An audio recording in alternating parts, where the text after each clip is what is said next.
Wewe bad boy, hebu ongea na nini? Na kiongozi hapa. Upiga hivi. Ananiambia ni Jaguar. Shindo naongea na Jaguar leo. Ambia kiongozi, vipi uko poa? Nikajidai taritata. Poa haya. Yaani most of the time ule jamaa kiongozi ndo akinipigia.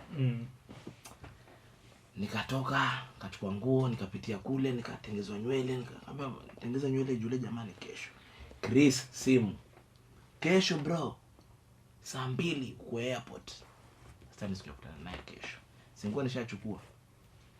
Ngo bado nimpe, nikasema nikizifua hizi zikauka hizo zaibiwa hapa kwa kavu. Nuks. Na yule jamaa akasema atakikata kichwa na zaiba hizo nguo. Unaweza kuja kaiba hizo nguo. Sasa unajua bado sijaambia watu wajue nakutana naye ni. Unajua sasa vitu kama hizo sikutaka kuambia watu. Nikisema nakutana naye kesho kidogo ni nahara. No, nikatulia. Village witch. Haya, kaingia home. Chris akanitext saa 2 asubuhi.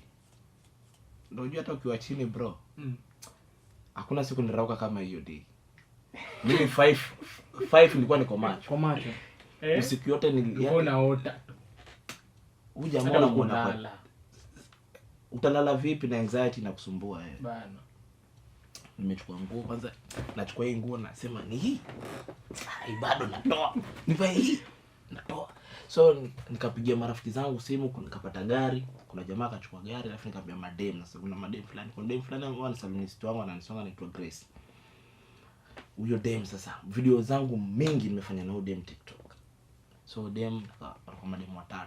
Nikamwambia mazenyi na wahitaji kwa hii issue. Sasa pale ndogo pale panataka na madem wakali. Sema ndio uko na hela. Ile time nilikuwa na 30 Gs, nimetoa tu 10k.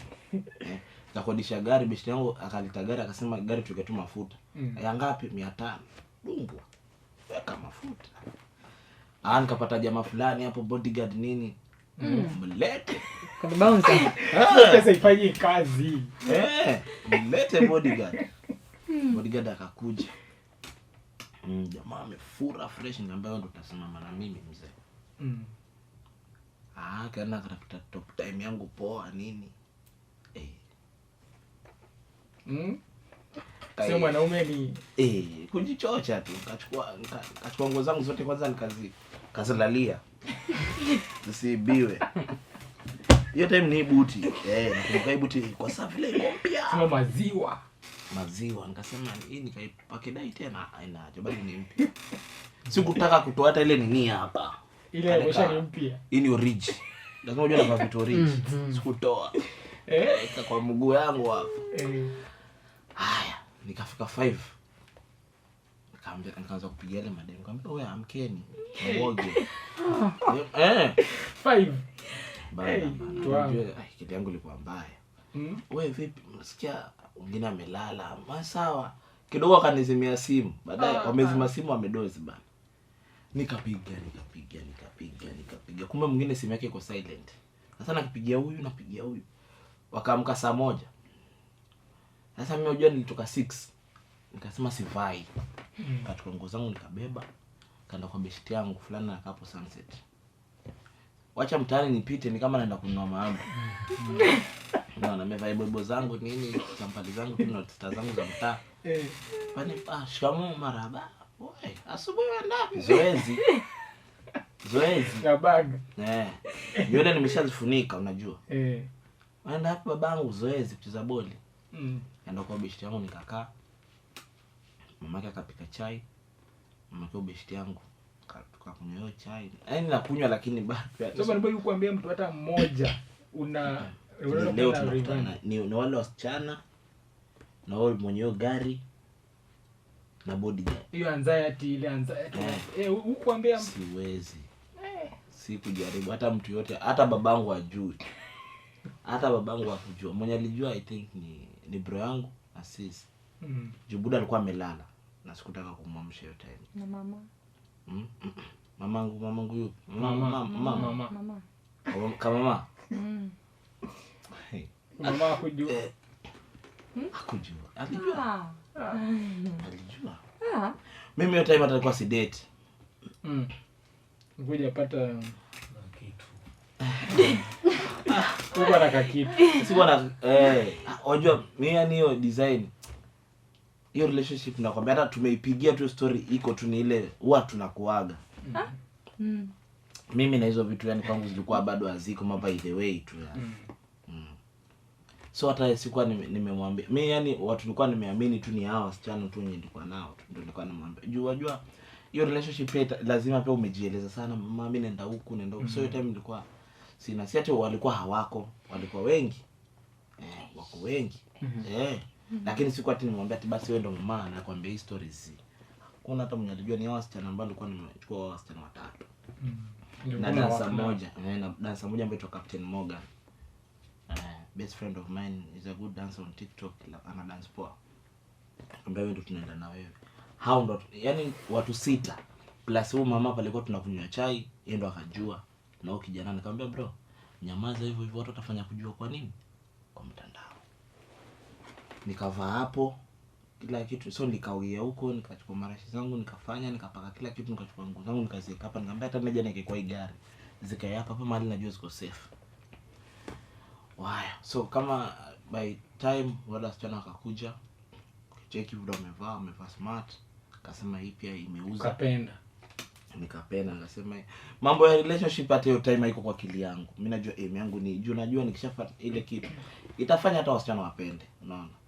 Mimi nilikuwa nataka hiyo, lakini mimi ndio yule mwanaume kwa sitaki ati nikufuate by the girl nakupenda. Mimi nataka uone uzuri yangu inatokea wapi ndio ukuje. Nataka ukatiwe. Tuseme wewe nikatiwe vipi? Mimi nilikuwa nataka tuone tu kazi yangu nafanya. Mambo hiyo atakuwa sina. Unaona? Haya. Katoka sasa. Bodyguard amekuja msee, kila mtu anamuona hapo sunset. Jamaa amekula nani amekuja. Alafu ni mjaka. So ilikuwa much easier mimi na yeye communicate. Ndio sasa sikia nini. Nikamwambia Jacob bana ikonya kae unanisaidia hapa. Nikamwambia unanisaidia. So hii ni popo kwangu. Siko poa. Wewe ni wapi? Nikamwambia mimi natoka Siaya. Bana kwetu ni Siaya. Unatoka wapi? Nikajua kuisha huko. Wewe ni wa home, mimi ni wa home. Nitakufanyia. Mimi ukinipea kitu yote sawa. Nikamwambia gari itakufikisha mpaka home. Tukitoka hapa gari nakupeleka mpaka nyumbani. Alafu so hata sikumpea pesa mob. Ni ule msao kuchukua hata tenga 10 but imagine that day I paid him only 1000. Imagine. So mimi nilimtafutia kazi na akapata kazi. Juu hiyo day ya Rayvanny akiperform, he was the bodyguard there. Kwa hiyo event yote. Peleka mpaka huko sasa. Tukaenda sasa mpaka airport sasa tumeingia. Tumefika airport. Sasa yani mimi ndio kwanza kufika airport. Kina Vijay Kristo amelala bado. Sasa watu mazao sana wakubwa. Mazao kwa mdogo ni mbaya sana. Saa 2 mimi niko. Niliamua nifike saa 2 airport. Bro saa 2 on dot niko airport. Najua mpaka airport tunalipia 100. Ndio kwa tunalipia gari kuingia tena. Airport tunalipa nini? Sema haya tukalipa hiyo 100. Tukaingia. Tukafika airport. Imagine tulika airport tukapiga mapicha, tukachukua mavideo, tukakaa. Saa 4 ndo Chris anaingia. Nikasema well and good pia. Ile moja dishi kitu. Mimi ulikula mahamri. Kwanza nilikula nikamaliza mahamri 2 na chai na nikawacha. Yaani unajua bado na nataka aim yangu ni ujamaa. Unaona? Tukafika pale. Chris akaingia. Na sikutaka kujichafua. Uko very keen. Very keen. Marashi nimebeba bado. Lazima nipungua tu kidogo. Nikijisikia tu kidogo kuna venye nimekomaa. Unaona? Asa mguu wangu ulikuwa tu ni kwa ile kapeti ya gari kidogo hapa. Tukishuka yani hausongi sana. Buti staki kaina stay. Kidogo hivi nipiga picha nini haya. Wale watu kama nyinyi sasa kazi zenyu watu wa kutuoji nini walikuwa nyinyi mlikuwa kibao na Captain Nyota. So Captain Nyota alikuwa best yangu Rayvanny Fake. So tukapanga clout yenye tutaenda kumwambia Rayvanny Fake nini story mingi. So watu wa media walikuwa hivi. So akaambiwa kuna ile dogo ambaye anafanya Rayvanny kwa ile gari. So hapo ndo akanikujia. Nikamwambia na hivyo ndo unataka wakuje. Mimi siwafuati. How comes? Jaka mimi.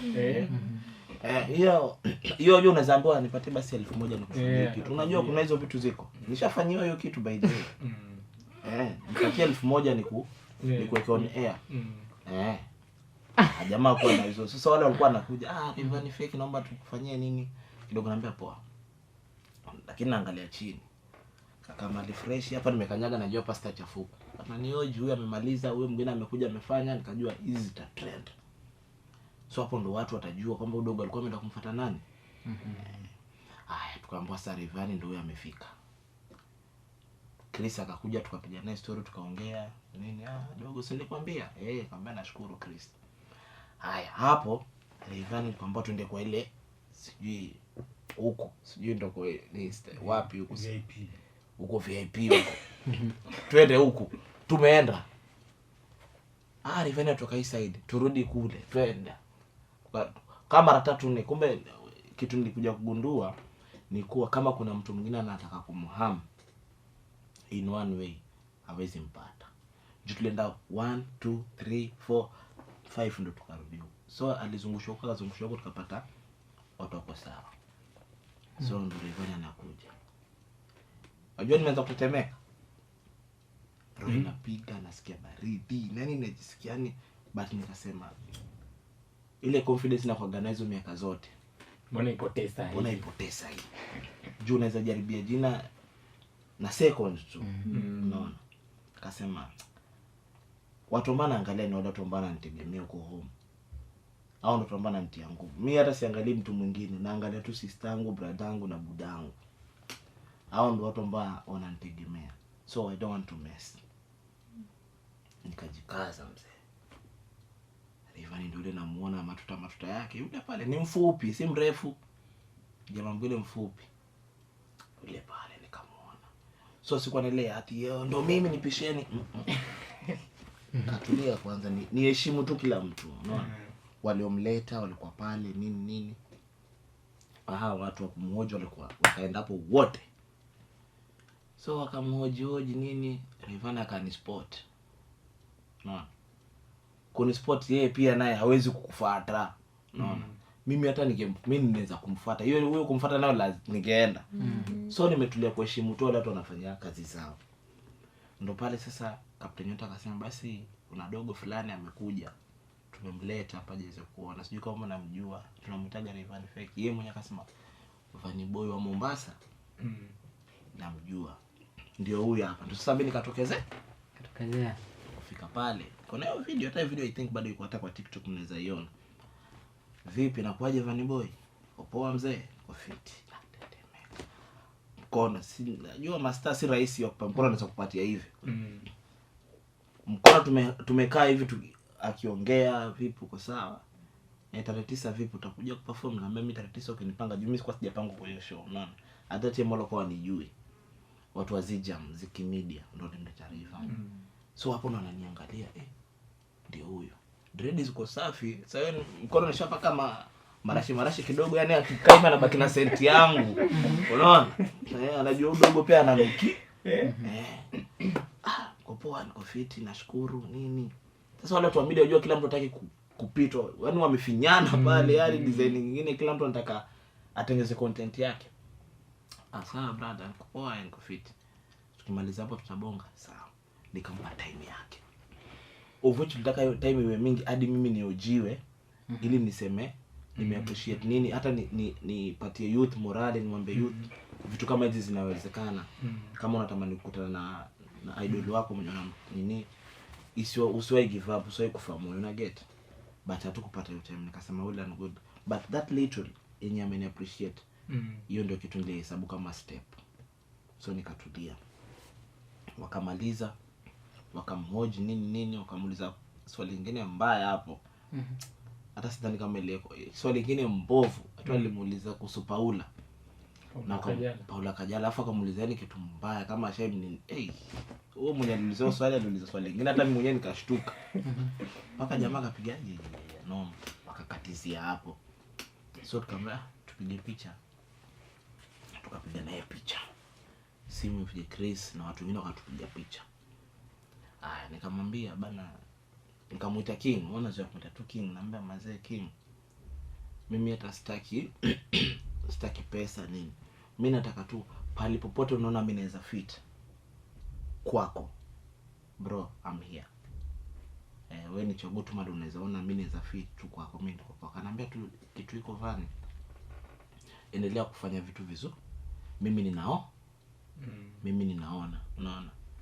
Juu kuna mtu huku badala kuja kuniambia bro, ungeitisha milioni. Wazi juu hata mtu anapitia nini. Hawa wasanii wengine ni kama tu sisi. Wanafanya hivi ndio wapate my endorsement. Unaona? Inaweza kuwa pale hata alikuja labda atakuwa hata na hiyo do. Unaona? Wewe ati nitie milioni, akinipa milioni at the end itanisaidia na nini after all.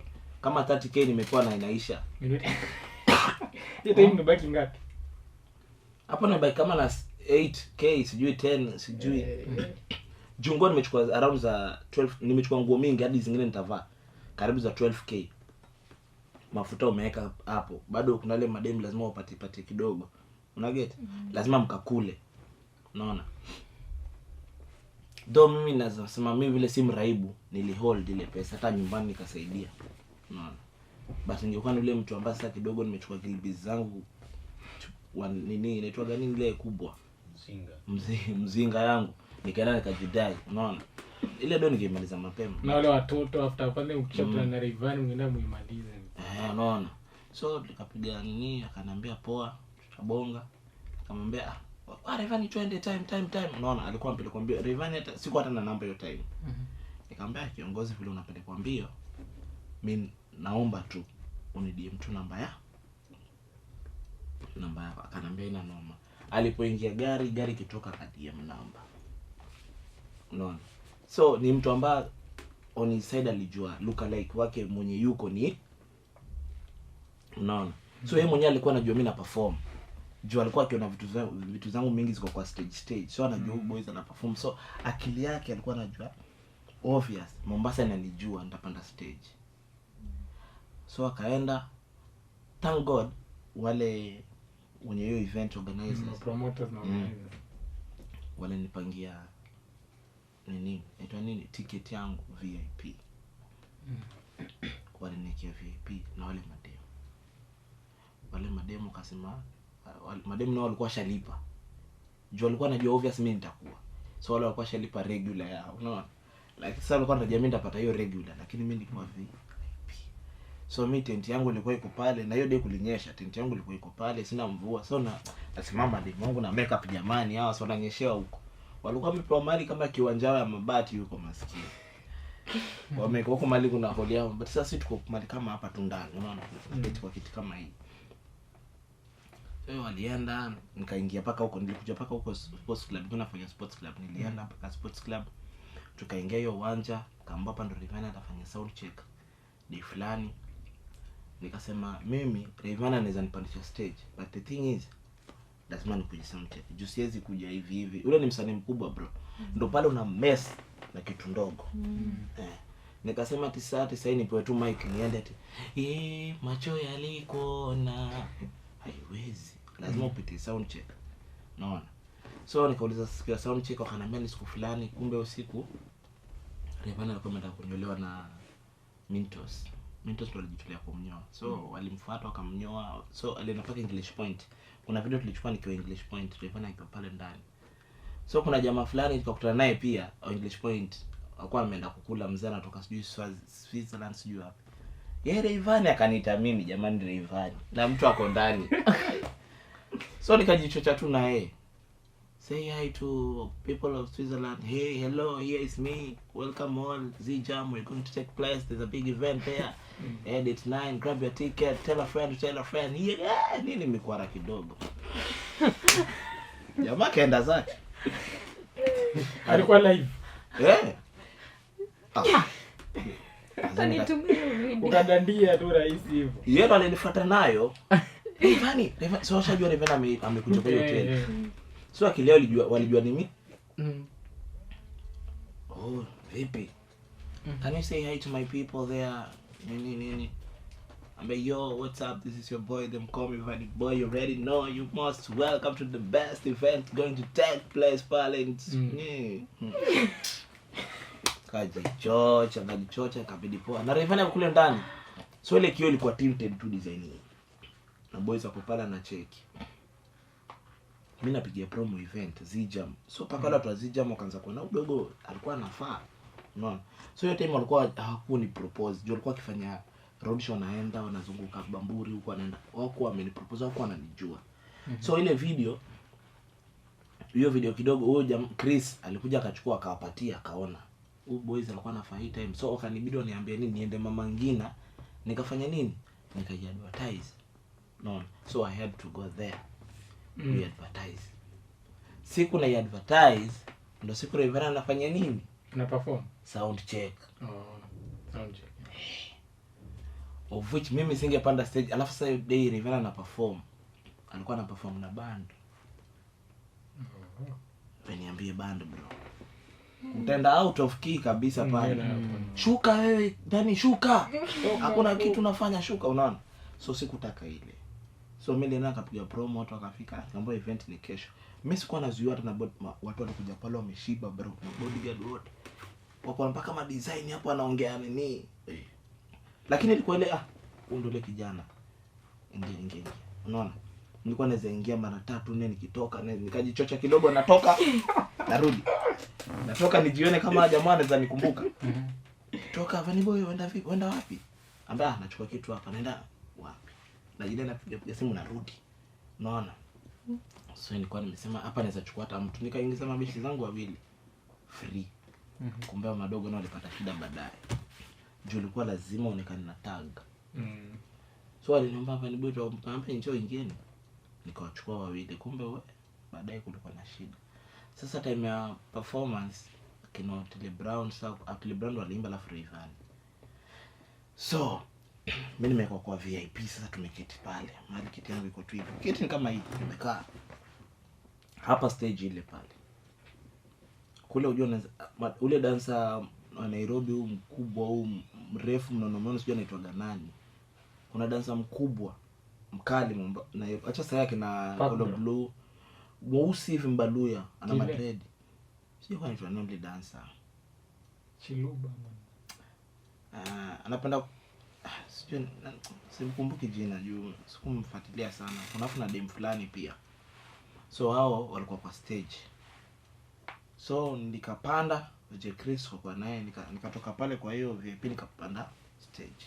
So time Rayvanny anaingia. Kwa nayo video hadi nimepost juzi kama ndio na status zangu juzi nikipost Rayvanny akiingia paka kusikia Chris Vanny Boy. Takuonyesha. Aingia stage yote ikazungukwa na jamaa wamekula. Kiangalia pita. Mimi sasa. Pita. Nasema Mungu mbona mimi yani? Mbona mimi? Bariki wengine. Sasa kitu kwa inaniuma ni wale mafans walikuwa wanani expect. Mazito kutoka Mikindani ndio kuona. So nilikuwa nasema jina Mikindani, Otile nilikuwa nataka kumprovia leo Mikindani ndio kusema. Ngoja kumshow Otile mimi ndio kusema Mikindani. Kile haikuweza. But si ati ilikuwa nini kama mshile design ya kusema, nilikuwa nataka ndio kuonyesha tu potential. Kuna ile kitu Mikindani we can do this. Unaona? Hata kama watu wetu wakubwa tunawategemea though appreciate Mikindani, but nilikuwa nataka pia mimi nikuwe mtu wa pili kuonyesha Mikindani we can do this. Si lazima ikuwe ni Vanny Boy ama iwe Otile, hata wewe mwenye uko hapo na unajua uko na kipaji you can do it. Ufike that level. But kama kina Grafa Omi pale kina Buda hapo nini, kazi yao wanaweza kuchukua video kubwa kwa wasanii wakubwa, unaona? Hiyo ndio kitu ilikuwa tunataka ikuwe kitu kama hiyo. Nitie mtu morale. So Rayvanny akapanda akaperform pale. Kaniita stage. But mimi nilisema tu niko tu fit. Juu hiyo time alikuwa anaimba sasa unajua anajifuta. Bado ngoma nyingine inaenda sasa mashabiki bado wanaimba, madansa wako pale. Vipi dogo? Buda. Bro, ningepoa hii mic ningeenda kufanya nini? Ungeimbalia ngoma macho yalikuona. Uwezi bro. Kitu inabeba pale ni band. Band ni different. Band ni different my G na ngoma. Ungeenda tu ufanye chenye ufanye bro. Macho yalikuona uko nje. Uko nje wasikia wewe nini huyu? Wala unaomba ushuke na hapo ndo unashanga jina inaweza kuwa labda kama ndio ingekusaidia utoke. Lakini maybe mimi naona maybe wewe ungefika. Ni nilipofika tu chonjo na nikajidai namchukua video sana na basi hakuwa mtu mbaya. Hakuwa mtu mbaya. Hakuwa mtu mbaya kabisa. Nini wao wasanii wengine walikuwa hapo juu. Sikuwa nimemuelewa. Hiyo labda huenda kawa nikufanya hivi nikukutea ama ni sikuwa nimemuelewa but mimi nilisema unajua unajua ule ni star. Yaani akili inaweza kwa mambo mengi. Sikuwa nimemuelewa design ya kuja ama ni maana kwa alifanyia chonjo. No, hiyo ndio kitu nilijibu. No, hapo sasa ndo pale. Na hakuna vile ningefanya. So mimi ile kitu nilikuwa nataka kubwa ni ile ameni acknowledge nini tukapiga story. No. Hiyo ilikuwa tayari ni big thing. Kaperform akamaliza, kashuka kina Saru tukakutana. Yaani wale wasanii wote wenye perform nao wale perform wote ilikuwa nao hivi. Nilipiga nao picha ni vile ile simu nilikuwa na kasimu kangu kingine. Kalikuwa kana kavaa nyuma. Napitia shida. Simu yangu na washana ulimi. Ile design ya ndio wake. Sio pata ile simu hivyo. Hiyo simu ndio nilikuwa nayo hiyo time. Weza niua ile simu. Hizo ulikuwa na nini? Ungechukua tu hata basi kama. Ulikuwa 30k mtu wangu. Kuna vitu zingine utumeni. Angalia jamani cheo. Jamaa msicheke hizo vitu watu wanapitia. Ulikuwa na 30k mtu wangu. Ungeenda utafute cover ya 100 pale ufunike simu. 30k unafanya shida. Ana mashana Nimeshinda kuacha ulimi. Nilikuwa napiga hivi. Ndo kanawaka. Lakini sasa aim yangu ilikuwa ni hizo. Mimi nilikuwa bado nataka nguo. Sasa wewe unajua mheshimiwa umemwambia wataka nguo. Ulikuwa unachukua picha na nini? Hiyo ya ulimi. Ziki. Kulikuwa na simu ya best yangu hapo. Kuna watu ndio mabest yangu alikuwa pale maregular alikuwa anakuja. So walikuwa wanachukua hizo video walikuwa wakinitumia. Mimi most of the videos zenye na TikTok yangu nyingi ni video zenye nimetumiwa. Wacha sasa hii hata niko na hii. Hii hata ni simu kampuni ilifanya kunipa kampuni ya Believe ya simu. Nilikuwa wananichukua video na nakwambia Zak, hebu nichukue nini na simu yako. Najichocha baadaye unafanya kunitumia simu ilikuwa na space pia nafuta zingine nike zingine. So hapo ndo story ya Rayvanny azimsat Rayvanny hapo tuko sasa. Tumefika wapi sasa na story ya Rayvanny? Wewe na Rayvanny. Rayvanny sasa tumekuwa close lakini hatuko close sana kwa sababu kila mtu anafanya mambo zake na mostly unajua sasa yeye pia amepitia hard time baada ya relationship yake na bibi yake nina maneno mengi naona baada sasa ile mambo na Paula ule pia ni mtu ni family man bana na zile vitu najua zimemtorment hata kama kwa media utasema but ni vitu zimemnini na sikuwa nataka ile design ya kumpressure unaona so yeye alikuwa kazi anafanya anatuma link kama kuna ngoma yake tu bro cheza kama wewe kaka hivyo sio ya Waswahili kaka mimi nacheza kama mimi nini mimi nafanya vitu zake sasa nikakuja nikapoteza namba yake lakini siko kule superstar unaona hata sasa kuna watu sijawa text mpaka sasa hivi viongozi hata Majestic nimemtext tu juzi nilipoteza namba alafu sasa mtu mkubwa kama yule Manzati kiongozi pole nilibadilisha namba ni save hii anaweza kuchukuliaje unaona so yule jamaa akakuwa na mambo mengi so naona all of last year alipotoa ngoma zake nini sasa watu wameanza kumwambia bado hujatoa hit songs sijui nini nikaona jamaa nani kianza kumuongeza na stories zangu unaona yeye kitu aliniambia to the last thing do your thing mimi naona na sasa TikTok nikashukuru page yangu toka 1000 mpaka sasa inaelekea 30 ameona ni vitu anajua na niko sure sasa hii nimelearn nimegrow nimejua what's right what's bad nimejua hii industry inataka nini hao ndo nilifanya mpaka nimepata show yangu ya kwanza Mama Ngina sikuwa ipata show mimi kwa kina Mama Ngina naona kina Likiba na perform though nilikuwa na ile natamani siku moja nipande pale ile show ilikuwa yako peke yako Mama Ngina wasanii wote waliitwa wasanii wengi waliitwa so mimi nilikuwa among them na ni kawaida tu hiyo kujieka tu poa mimi nilienda Mama Ngina nilienda time zangu tu za perform saa 3 Niliambiwa nende pale Curtain Raiser, sasa yenye ulikuwa unasema ni Curtain Raiser 12. Saa 12 watoto wadogo bado wanalishwa ice cream ndio ende nyumbani ndio nikawapafumie sure. Hiyo si ni kunibeba tu ndogo bana. Kumbe yote ni nini? Do. Jamaa anachukua hiyo do yako ili waeke mfuko. But luckily nilikuwa na ile design, nilikuwa na Mohamed Osman, huyo waziri wa tourism, mtu ambaye tunapiga story. So yeye nilikuwa ananiambia kiongozi, show vipi, nimeambiwa nikuje saa 12 sijui nini. Na nikajieleza, kuna pesa nini, nikamwambia wazi. Ananiambia kuna do yako, nikamwambia poa, hata kama ni kidogo. Tulikuwa tuna appreciate, wasanii wote walikuwa wanapoa 20 Gs. That's the problem with Mombasa. Hiyo ndo shida yetu Mombasa. Mnapata msanii ni mkubwa lakini analipo the same na Vanny Boy analipo same, unaona? Wewe mtu unafanya podcast msiokaa nani? Unafanya podcast unahoji kama kina Mviri the storyteller, unahoji kina Orezo, alafu at the end mtu anakuja kupatia 5k. Unaona? Vitu kama hizo zinakuwa zina nini msanii, naona chiki wewe labda umeenda tafuta mtu wa kamera, umeleta mtu kama huyo Omi umemleta hapa, ni mtu unamlipa, ni mtu kazi yake anafanya kwa 70 Gs. Utamlipa na nini? Itakuwa shida. So ndio shida. So hiyo ndo laki yetu Mombasa. So nilikuja kuona nimeitwa hii show. Bro tunapoa 20 Gs. So mimi pesa yangu ilikuwa iwe, kwa sababu mimi nimeletwa nilikuwa nipoe 10. Na kuna dem fulani kwa anaitwa Zuchu, bwana anapenda kumta Zuchu wa Mombasa. Nimefanya na dem anapenda kumta kama Zuchu, though afanani na Zuchu, but vitu zijanafanya vitu mingi za Zuchu. So ndio nilimwita stage akacreate attention. Jua anaumwa na vitu vyenye mnasema anaumwa anataka hizo. So dem alikuja kava mapitu zake za hapa. Forumbanya. Kuna hizo vitu unasema alikuwa nazo, tukapiga show poa, attention ya watu ikakuwa ni ule dem nini. At the end of Vanny Boy na ule dem alifanya kitu poa. So mimi nilikuwa nime-expect nipewe hiyo 10k. But mimi alinilipa ni Vayo. Vayo unajua anatoka Mikindani ni kitu yetu. So Vayo kanipatia 15 mimi, alafu akamtumia ile dem 5k. So tuli appreciate. Imagine nimelipwa the same price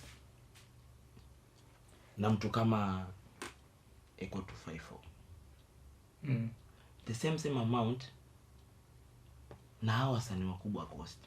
Hiyo kitu ikakuja kwa akili, nikasema ni kwa nini sasa? Imagine wewe unacheza kwa stream zote, unakuja na hapo hiyo, na hakuna vile msanii angekata kuchukua hiyo juu nini, yeye pia anapitia shida, unaona, anapitia shida. Sasa hiyo yote inakuja na management ya hao watu wetu wakubwa wa wasanii. Sisi msemaje, budget yenu ni ngapi? Kwa sababu utaki kumudhi governor. Utaki kubosha governor. Governor basi pale 200,000 tu inaweza tutosha nini? Tuite wasanii wa perform tufanye nini? Unaona? Hizo ndio vitu zinakuja. So unapata mtu anapoa 200k unaenda kuchukua stage ya 50k. Stage ya 50k msanii labda ametafuta best yake na kamera aje achukue video kali. Stage ya 50k ni mali kama hapa peke yake. Madasa na video wameperform chini. Unaona? So hiyo kitu hata ileti hata haikui ni strategy nzuri ya marketing. Unapata kama ni promoter nataka kuita show, naona jamaa ameperform Bangala. Unaona? So hiyo ni kitu inakuwa tubadilishe. So on the same thing, kwa hiyo point ya about promoters na wale managers wa events na nini. So unaweza ukiangalia watu mostly watu sema mostly mtu hapo ni Nairobi ndio musician wengi hivi watatoka. Hiyo point unaweza uiona aje hiyo view? Wengine wanasema ni uzembe tu ya wasanii wa Coast. Hiyo point yako kama msanii, sasa wewe ni msanii kutoka Coast. Mimi tunajua. Pale umetoka, ile support utakayopata ni tofauti na pale ambapo utaenda. Naweza sema watu wengi wamesema Masauti ametoka ameenda Nairobi, ametoka Otile ametoka ameenda Nairobi, ametoka. Kitu iko ni ile, mimi nasema popote tu mtu anaweza fanya vizuri akaonekana. Ama dogo akina Pelzi sana shamba. So wanatoka tu Coast. Hawajaenda Nairobi. Wametokea tu hapa na wanafanya kitu kizuri hapa na wanaonekana. Kitu iko tu ni wewe tu mwenyewe na hood tu vile utakuwa. Sawa, mimi naweza sema ile mazoea yenye niko nao na wewe ni tofauti na ile mazoea nitafanyia mtu ambako kule away. Wewe umenizoea Zaka. Hakuna vile unaweza nipatia hati support kubwa. Vanny Boy muitene hata na shilingi 1,000. Unaona? Nikisema nataka nilipo 50k. Vanny Boy ni mwana na 50. nimuone Damana 50 mimi haiwezi. Unaona, ampateni 3000 unaona. But sasa nimetoka huku, nimejivaa poa, nimeenda Nairobi, nimewapatia red card yangu, nimewapatia ndoto zangu, nimeona media yangu iko poa, nimwambia nataka 70. Tumwe udogo sawa, tupateni 70. So mimi nasema tu ni wewe mwenyewe tu jibuild consistency vizuri nini.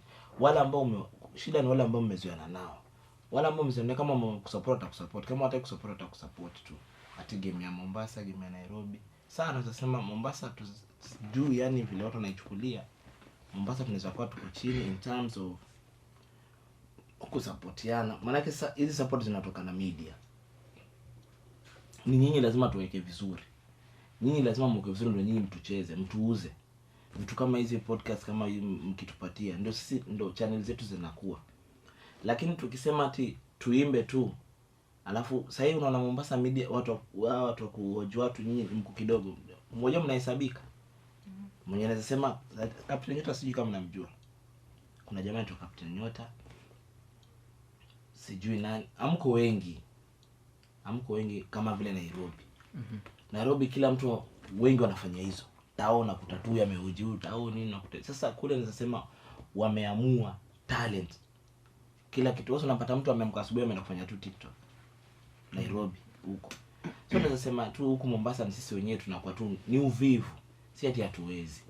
Ni uvivu tu kusema bana acha tuamue tushikane mikono tusaidiane. Ni uvivu tu wenyewe, but Mombasa tunaweza kuweka sisi wenyewe big thing. Mfano mkubwa ni Madogo, akina Pelzi, Sana Shamba. Wako wapi sasa hivi? Ni watu wakubwa wanapata streams sasa hivi, wanasema ati wao wananunua nini likes sijui nini. Ni sisi wenyewe tuamue tu bana, wewe ndio unaongoza entertainment Mombasa. Ongea na mheshimiwa. Waheshimiwa tupangie kama ni show zetu. Kila msanii akija hapa, amekuja kuperform, anaperform, anatoka na kitu nzuri. Unaona? Ukiona bado hafai, basi usimuite. Ita yule msanii ambaye anafaa. Mlipe poa, afanye kazi yake vizuri. Lakini tukisema udogo anaimba, kama hiyo shida inakuja na hizi studio zetu kubwa, kuna kubwa studios na studio nyingine wanapigana vita wenyewe kwa wenyewe. Na hao ndio watu tunategemea wasaidie muziki Mombasa, wasaidie nini. Si ati kutoka hapo ni Nairobi, hakuna kitu kama hiyo. Ni wewe mwenyewe utakapojituma ndio saidike. So unasema ni hiyo bidii tu ndo? Bidii tu. Sasa unajua bidii inakuja kukufia hapo mali kama kuna support. Unapata sasa mtu anaenda. Akina Masauti usifikiri wajaanza hapa. Akina Otile wameanza hapa. Otile Brown ukisikia akiwa anauza barafu zake, ameuza barafu, akija kitu wa CD. Akianza kuimba, wewe unajua sasa ndo pale unasema mali ambayo nimetoka. Hakuna ile support kubwa nitapata kwa watu ambao mali nimetoka. Unaona? Support kubwa napata nje. Unaona? Napata nje. Hapo Lebron alitopaka CD, wangapi walisikiza? Tulimdharau. Akaenda Nairobi ndo akapata that big channel, sisi tukamsikiza. Sasa hata mimi na prefer hivyo. Uweza toka hapa uje upate Mombasa, uje uipate, utaipata kama umetoka away. Naweza sema hivyo. Ndo baadaye usikia ule alikuwa Zaka alikuwa anafanya podcast Mombasa kitambo. Sasa hii tunamuita aje afanye podcast Mombasa. Mtu tunamuita na pesa ngapi? Tutakulipia flight, tunakulipa, tunauletea hoteli. Unaona sasa? Hiyo sasa umejitengeza vizuri. So mimi naweza sema jitume. Ukiona haifai, mimi sijui. Ukiona haifai, nenda. Ukiona nafaa, baki. So nilikuwa nataka tunarapa. Kuna hii kitu nilikuwa nataka kuuliza about hiyo ngoma uliimba, like your own song. Ngoma unasema ulipiga chorus. Ile ngoma ya Salima. Sasa hiyo ngoma, I think ngoma ilikuwa inaikaleta at least kutoka juu. Hujaimba kama cover. So your own identity. Unaona juu kama hapo na your own identity uko tu unaimba your own songs. Ulete pia uko na brand yako mwenyewe, usikombe unaiga Rayvanny.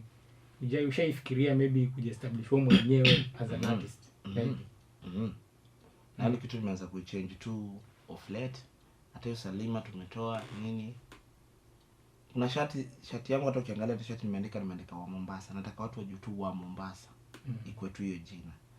Wa Mombasa. Hiyo ndio jina nataka kuweka sasa, na nimeshafanya kwa hata hiyo advert ngoma nimetoa, nimeka wa Mombasa. Nataka watu waanze tu hiyo wa Mombasa. Sitaki, yani najua kuwatoa itakuwa ngumu kwa sababu watu wamejua Vanny Boy wa Mombasa, unaona? So nataka ni watu kwa hiyo Vanny Boy ibaki wa Mombasa. Hiyo ndio jina nataka ibaki. Ndio unajua hiyo kibilio brand yako pia PCC personally pia tutafurahia as Kenyans happy. Nimeona kuna bedhe lookalikes wengi wa watu kina Ruga ule wa Kayole kina nani. So hizo nakatua on you sasa. Kristo on your own identity. You can unaweza break decide tayari uko na the name iko. So unataka ufanye ma 1-2. Na Ruga Kayole amebadilisha. Hajachange lakini yeye ni yeye, ni wewe vile ulisema mapema. Kila mtu ni yeye. Kila mtu ni yeye. So leo amejiita Ruga Kayole mbaki na jina na ime stand out, yeye anapenda hivyo. Sasa mimi nataka ibaki hiyo Mombasa. Hii Vanny Boy kwa Alliance. Hii wa Mombasa ndio ibaki. So nataka hii jina tu ibaki wa Mombasa na itabaki. Soon itakuwa najua itabaki hivyo. Sasa hiyo Vanny Boy itabaki tu kwa picture yako tu. Kiniita nitaitikia tu lakini so what's cooking? Anything cooking ama any future plans na panga kutupea nini? Lazima tumeongea. Nimeongea hata sauti imekuwa nini. Kabla tumalize nadhani uko na deni Adama ya kumueleza kuhusu hii briefly. Kuna deni ya kueleza kuhusu hii kitu briefly about it. Hii kwa ufupi sana. Sawa, ina shida. Hii ni best yangu. Kuna dem fulani home jirani yangu. Zoom hapa vizuri watu waone. Cameraman. Zoomia hapa tuone. Imeandikwa nani? Salma ni nani? Salma ndio anaelezea. Nakuelezea sasa. Huyu dem ni neighbor wangu pale home kwetu pale na Kagana. Na naona so alikuwa ametengenezewa hii kitu. Alikuwa ametengenezewa hii yake ya TZ. So hakuipenda kwa sababu hii S. Sijui S ilikuwa imekaaje, nikamwambia no worries. Mimi mwenyewe napenda mambo ya bongo. Acha kucheka. Mbona tumepita hapo? Wala tudanganya. Nimesema tueleze tu kwa ufupi, sijasema tuambie uongo. Tuambie ukweli. Nimueleze kwa ufupi. Huo demo. Ako. So nilipochukua na watu wengi wameuliza. Ni jirani tu. Salma naona hiki kitu nadhani jirani alikuwa anaona. Mtu alikuwa anaimba jirani mahali jirani. Huo demo ni kitu yake alichukua na mimi nikamwambia basi poa. Itabidi tukubali. Haijaleta shida. Kwa kama mama hajakuwa kama mama gani? Achana na story kama mama. Hii kitu iko tu sawa vile iko. Yeye hata aone asione mimi sitaki. Anajua huo dem ni neighbor wangu. Ni MTZ by the way. So yeye alikuwa ametengenezwa yeye nchi yao nini na nikamwambia basi nipatie nitavaa. Na ina miaka kama 3 hapa. Miaka 3 iko tu hapa kwa mkono. Nashangaa hata mkono wangu haikui. Kuna kitu kingine ningeomba tu nikuulize. Umemaliza mambo na Salma? Umesoma, si ndio? Lakini sasa kuna hii another part of usanii. Unaipa kusema kuhusiana na career, kuna ile career umesomea na usanii. Unaweza sema nini kwa ufupi? Mimi sasa kwa career yenye nimesomea. Sasa siwezi danganya. Siko hapo. Niko na certificate yes, but siko hapo. Nimefanya mechanical engineering. Basi mimi mwenyewe tu nilikuwa kuna time nilishaenda paka ma attachment. Nimefanya attachment nini, nikatarajia job ikue, but job haikupatikana. Juu niliambiwa bado you're still young, unaka mtoto. Ni mbaya manze. Nikamwambia basi poa, nikarudi.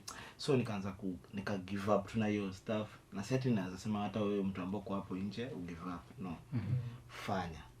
Wewe kama umesomea kitu kama hiyo, just do it.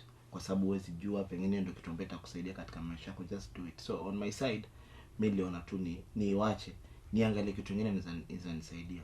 Of which mimi sasa hizi vitu nafanya ni sasa hivi niko tu na adverts, hata even Friday, Saturday, Sunday kuna kazi nafanya na Safaricom, niko na deal na Safaricom.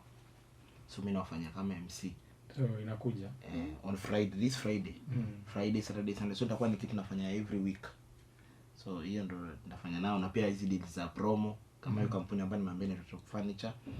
Nimewatulia advert ya ngoma kwa Melody. Na ngoma inakuja. So itafanywa ma challenge. This time round nimeimba vizuri.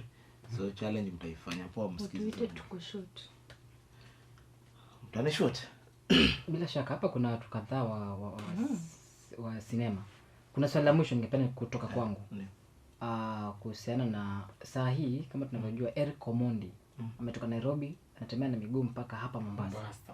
Anatembea? Anatembea kutoka Nairobi hadi Mombasa. Na akifika Gavana alisema kwamba ataita wasanii wote wa Mombasa, patane pale Mama Ngina, wapige watu burudani pale. uko na yapi ya kusema kuhusiana na hilo, na unaona kama litasaidia nini, ama una yapi ya kusema kuhusiana na jambo hilo, na wewe mwenyewe utaenda? Kwa hiyo kama kutakuwa nayo nafasi italingana na hiyo schedule ya hiyo kazi zangu. Maana pele ni kampuni inanipa kazi. Ikiwa maybe itakuwa kama sijui kama inaweza kwa weekend, sijui. Obviously lakini inaweza kutuma weekend. Wakati tu atafika atatembea tu mchana usiku anapumzika. Alianza pale ambapo show itapigwa na Mangina, just sijaisikia. Yuko pale itakuwa Mangina grounds. Wewe ukisikia utaenda. Mimi nikisikia nitaenda. Si ati nitaenda. Mimi hata nikisikia it's either iwe imekategoriziwa wasanii wa Jomvu wanachukuliwa ngapi ambao wataenda. So mimi sitatoka niende. Ikuwe wasanii wa Jomvu, Vanny Boy, ni hiyo ni kitu obvious najua ikiwa imeletwa kwa ofisi ya mbunge, wasanii ambao watachaguliwa obvious niko sure jina yangu itakuwa.